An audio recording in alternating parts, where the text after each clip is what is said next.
My name is Coley Escher, and I'm an English Language Development Specialist over Program Coordination for the Bentonville Public Schools. It's in Bentonville, Arkansas. I've been here since 2011.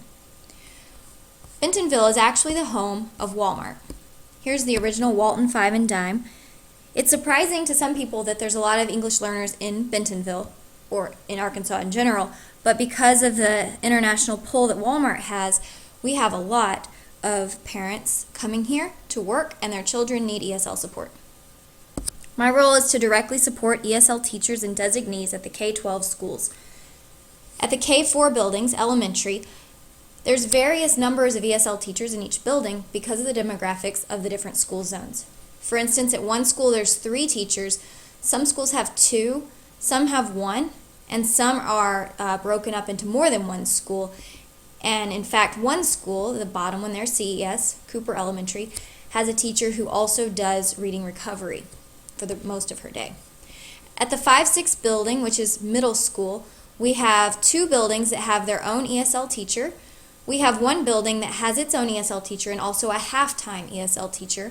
When that teacher is not at Ruth Barker Middle School, she's at Old High Middle School. At the K-4 and the 5-6 buildings, we have ESL teachers who do pull-out lessons in both of these scenarios. And at the 7-8 buildings, the junior highs, we have a designee at each building in charge of paperwork and collaborating with teachers. I personally support them, along with my English Language Development Specialist counterpart, Ginger, and then they work with the ESL endorsed content teachers who are at each building. The same is true for the 9-12 high school building. We have one, and in 2015 we'll open a second one. As I said before, I'm an ELD specialist and I have a coworker with me. Directly above us is our ESL instructional coordinator. That's a new role this year, and she actually only spends a little bit of time each day in ESL, and she's new at it. And then above her is the federal programs director, who's our assistant superintendent, who supervises us. This is part of my learning environment, but also I don't get to meet with my teachers all that often. I see them as a whole group in August and again in June for whole days. In between those times, I get to see them in September or November when Ginger and I take turns going to meet with them one-on-one in their classrooms. And then ideally we have 4 separate sessions throughout the year just for the K-6 teachers to come and talk about strategies to work with kids.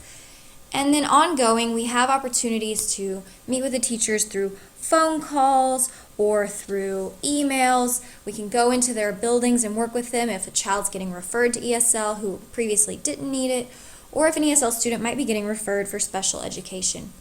Here's an example of a time when I was providing professional development just a few weeks ago to some teachers about ESL standardized testing. So as you can see there's about 60 people in the room, and that's the type of training I do throughout the year that isn't necessarily strategy oriented, but it's one that's necessary. One time I also worked with a teacher just a few days ago talking about not directly served, or NDS students, the higher ones that are close to exiting.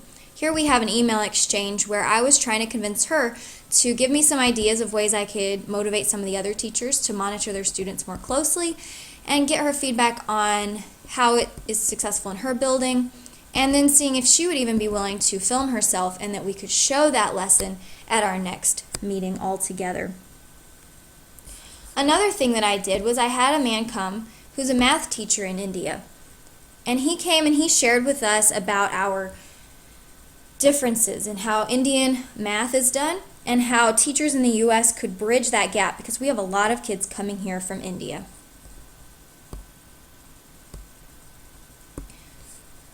Some other ways that my learning environment impact the teachers is I work with them through phone calls and emails, as I had said, but I also set up meetings one-on-one whenever I can. If they need something, I'll be there right away.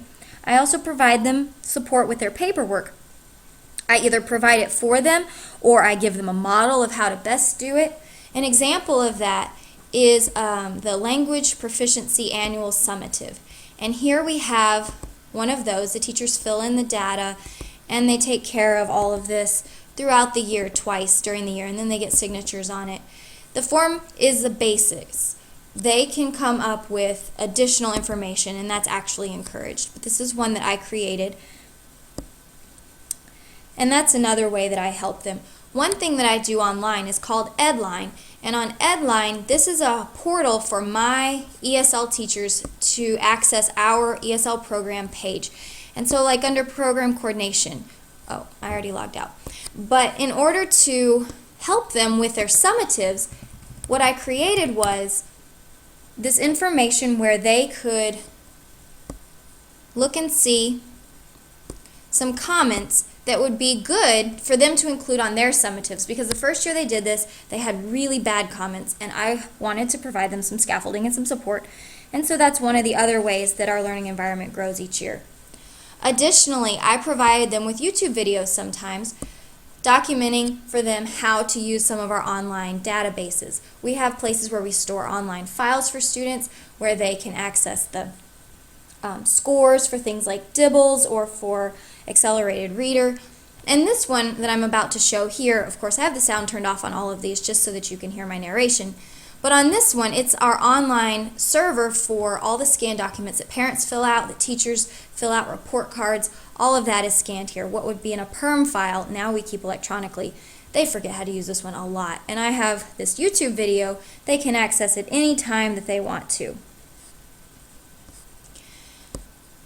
I provide quite a bit of professional development for teachers, sometimes in really large groups, but in other times I do small groups. For this class, what I've been working on are four different lesson plans over the course of a full day of instruction for the paid professional learning day. Teachers in our district must choose 3 of these throughout the summer as part of their contract, and each year we do one for the teachers who are only with ESL, but we also do one for regular classroom teachers.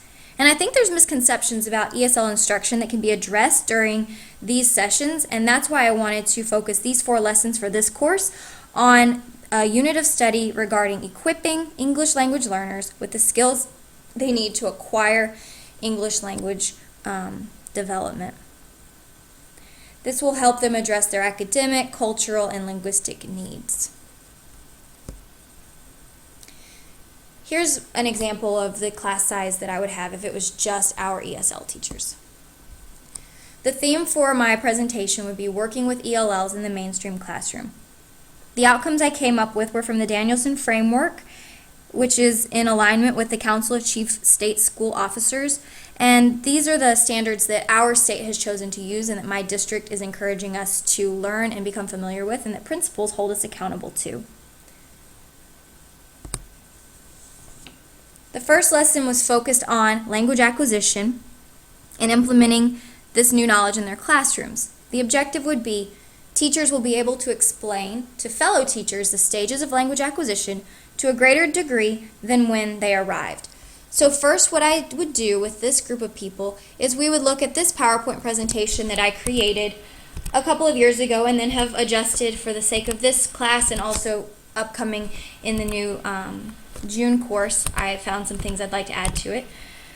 Then another tool that we would do after they learn about English language acquisition is that they would learn the specific levels of ESL. And so here in this document, the levels for our state testing ELDA go from a 1 to a 5. So here I can change these numbers to reflect the student's ability and see how the content is changing.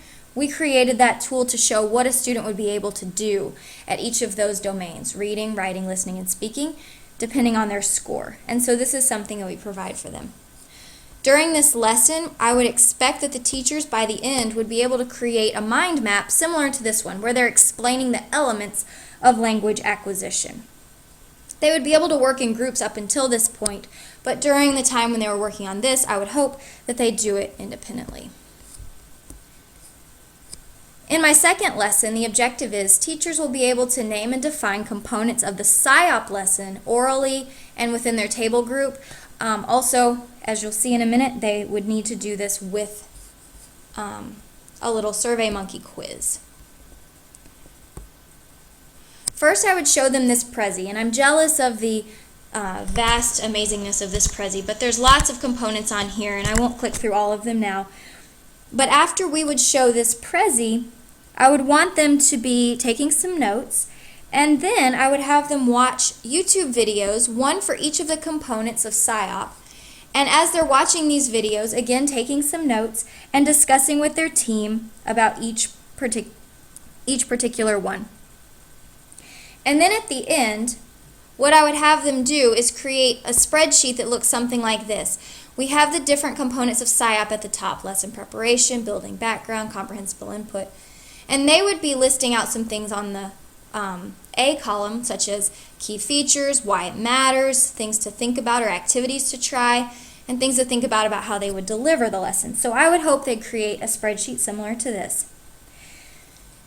Then I have a little SurveyMonkey quiz for them to fill in the answers, just to show that they know what they're doing and that they have mastered at least the basic of being able to name the different components. The next lesson that I would do, after we've done lesson 1 and lesson 2, we'll take a lunch break, and then in lesson 3 we're going to focus on cultural awareness. The teacher will be able to examine their own culture and connect it to how it relates to the other cultures within their classroom. And I want them to do some group discussion and journaling and creating a presentation. By doing this lesson, what I would have them engage in is a web quest. And it was really fun to create this, but you can see that I have an introduction and different tasks that I would have them do. The process of the task is broken into several steps.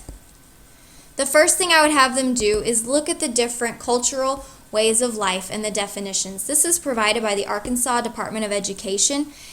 And after they've looked at those definitions, they're going to fill in some of this graphic organizer and rate themselves based on how they feel about the different components: eye contact, touch, things like that. And here would be a sample of what I would expect for them to turn in during this time. And also, they would need to give some similarities and differences after they talk to their teammates at their table. See, they would just use OneNote to make X's on the lines for their Likert scale type demonstration. And then also they could fill in with text boxes the answers to some of these questions related to their family origin and their culture. I worked really hard to create a cultural awareness video related specifically to our school district, and we would watch this video up until minute 10 and 37 seconds. Then we would do some discussion about this, and they would take some notes. After they watched this video for a while, we would go to Culturegrams, which is a website that my school district has purchased, and so you can click on different continents and countries. There's also a state section, but you can click on different elements of this website and find out information. This is the kids section, and so the Lexile level of reading is a little bit lower for this. An example of some of the work that they might do in this lesson, additionally, past doing the graphic organizer and the similarities and differences, would be defining at least one culture that was in the Culturegrams. So they would do that as step 3. And for step 2, what they would do is talk about some of the things that were part of the video that I showed. And so the ones that are in black are demonstrating their understanding of the video, and then the red is where they're adding something that their friends have said. And the final part of the web quest would be a rubric as an evaluation tool.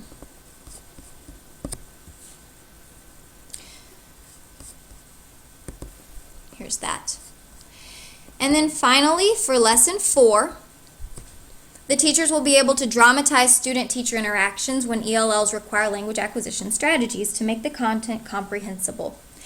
I found a great tool on the internet that would show some website. This website will show some of the strategies that we would use, and as they're learning about these strategies, we'll talk about it as direct instruction for a while, but then I'll show them this Animoto video I created that demonstrates some of the strategies. And after that, then I would show them some more strategies that come just through role play, and then they can create some role plays of their own. And then they're going to create videos similar to this, like me and my coworker created.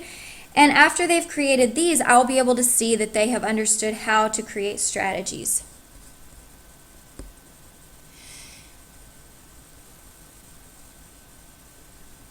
All these lessons are found in my WordPress site. Oh goodness.